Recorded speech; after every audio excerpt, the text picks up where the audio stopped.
లక్ష్మీ రావమ్మ శ్రీలక్ష్మీ రావమ్మ మన అందరికీ వరలక్ష్మి వ్రతం శుభాకాంక్షలు. మీరు ఎలా జరుపుకున్నారో కామెంట్ చేయండి, నేను ఎలా జరుపుకున్నానో చూపిస్తాను రండి. హలో హాయ్ విద్వాన్. ఈరోజు మన వీడియో సరిగ్గా శ్రావణ శుక్రవారం వీడియో అండి.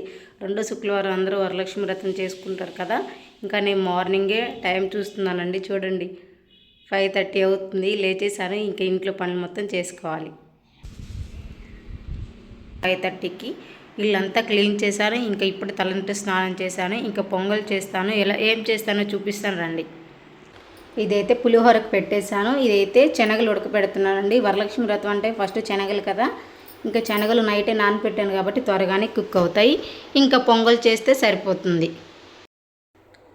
ఆల్రెడీ శనగలు కుక్ అయిపోయాయండి. ఇప్పుడే స్టవ్ ఆఫ్ చేశాను. ఇక పులిహోర పెట్టేశాను. పులిహోర కూడా రెడీ అయిపోతుంది. ఇంకా పొంగల్ చేస్తే సరిపోతుంది. ఇంకా దేవుడి గది అయితే నైట్ క్లీన్ చేసి పెట్టుకున్నానండి. ఇప్పుడే పూలన్నీ పెట్టేశాను. ఇంక ఇక్కడే దేవుడి గుడిలోనే నేను ఇక్కడ చిన్నగా చేసుకుంటానండి, ఎక్కువ అడావుడి లేకుండా. ఇంకా ఈరోజు ప్రసాదాలు అయితే నేను పులిహోర, శనగలు, పాయసం చేశానండి. 3 రకాలు చేశాను. 2 రకాల ఫ్రూట్స్ పెడితే సరిపోతుంది కదా. నేనైతే ఎక్కువ చేయలేదండి. నాకు వచ్చిన వాటిలలో 3 రకాలు చేసుకున్నాను. ఇంకా దేవుడి గది అయితే చూడండి అన్ని డెకరేషన్ చేసి అలా పెట్టుకున్నానండి.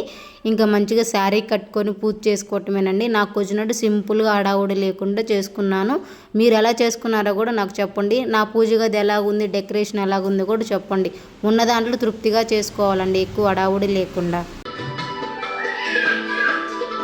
లక్ష్మీ రావమ్మ మా ఇంటికి శ్రీరాజపుత్రి వరలక్ష్మీ రావమ్మ మా ఇంటికి. ఇంకా నేనైతే అన్నీ నైటే తెచ్చుకొని అన్నీ రెడీగా పెట్టుకున్నానండి. మార్నింగ్ అడావుడి లేకుండా సింపుల్గా చేసుకున్నాను. నాకు వచ్చినట్టు, నాకు తోచినట్టు, నాకు తెలిసినంత వరకు నేను చేసుకున్నాను. మీరు ఎలా చేసుకున్నారో చెప్పండి. మీ వరలక్ష్మి వ్రతం ఎలా జరిగిందో కూడా నాకు కామెంట్లో చెప్పండి. నేనైతే ఎవ్రీ ఇయర్ ఇలాగే సింపుల్గా చేసుకుంటానండి. ఈసారి ఇంకా కొంచెం స్పెషల్ అనిపించిందండి. ఎక్కువ అడావుడి లేకుండా, ఎక్కువ ప్రసాదాలు లేకుండా 4-5 రకాల ప్రసాదాలు, 2-3 పండ్లు తెచ్చుకొని పెట్టుకున్నానండి. మంచిగా ఒక శారీ కొనుక్కొచ్చుకున్నాను. శారీ కూడా పెట్టాను అమ్మవారికి. మా ఇంటి వరలక్ష్మి వ్రతం ఇట్లా సింపుల్గా చేసుకున్నాను. నేను ఎలాగుందో కామెంట్లు చెప్పండి. నేనైతే ఇలా సింపుల్గా చేసుకున్నాను.